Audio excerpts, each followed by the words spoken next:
COVID-19 has changed our lives. The virus has impacted everyone, but none more so than the people who have gotten sick.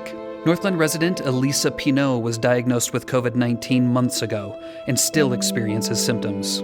I hadn't been feeling well. I felt like Monday, July 13th, I actually felt body aches everywhere. I felt like I got ran over by a bulldozer over and over.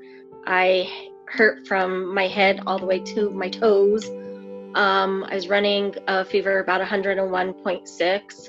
I'm an asthmatic, so I called National Jewish immediately, and they got me in on Tuesday the 14th. And they have a special clinic over there for people that may possibly be COVID or have COVID. And so I was set up with them on Tuesday, and I called my mom to drive me down there.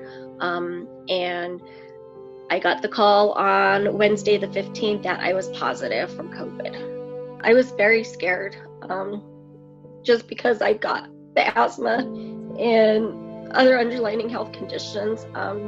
And so when I got that call, it really just took me for a shock. I was very scared. My husband was home with me because he wasn't feeling well early that morning, so he hadn't gone to work. So I called my son immediately and let him know that I was positive and he needed to let his work know.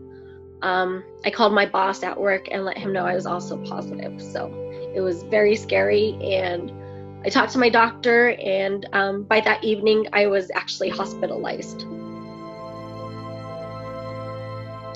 It was really hard because I didn't know what it was going to hold for me, you know. I didn't know if I was going to end up on a ventilator or if this was just, you know, precaution to make sure they were in control of everything and watched me and stuff. So that hospital stay, I was there for 6 days, and then I had a second hospital stay in August from the 19th through the 26th. And that one was a little bit more scarier. At that time, I was on 2 liters of oxygen that I left home on in July, and my OSTAT had really dropped. So they rushed me by ambulance a second time, like I said, in August. So just being by yourself in the hospital is scary because you don't know what's going to happen, and you don't know if you fall asleep, if you're not going to wake up because you can't breathe on your own. Being away from my family, not being able to see them. We did a lot of, you know, FaceTime, but it's not the same when you're in the hospital by yourself. Seeing the strain that it puts on your family.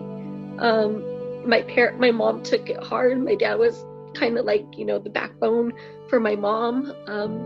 But it was hard to just see people on FaceTime and not be able to hug them and be around them. And, you know, like I said, my husband and my son, I didn't know what was going to happen, and they didn't know what was going to happen, and it was hard.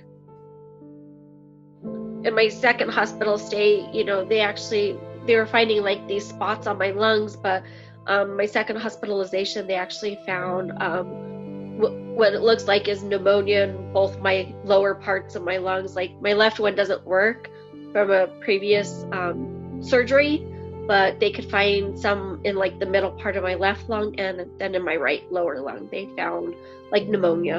The first time was scary, the second time was scarier. And I just hope that there's not going to be a third time because I don't know what it could hold for me. So, you know, I just rather stay indoors, stay in my 4 walls, just stay away from everybody if I can. You know, I worry about contracting it again or contracting something else that could not be good for me. This is not a hoax. I mean, it's real plus some. I've experienced all of it plus some. So it's real. It's not a hoax. To help protect yourself, practice the Safe 6. Stay 6 feet from others, wear a mask, wash or sanitize your hands often, be extra safe if you are higher risk, stay home if you are sick, have been exposed to COVID-19 or tested positive, and get tested. Let's mask up and move forward, Northglenn. I just tell my fellow Northglenn people, you know, just protect yourself, wear that mask, keep your distance. If you're not feeling well, don't go to work, don't go somewhere, don't put anybody at risk.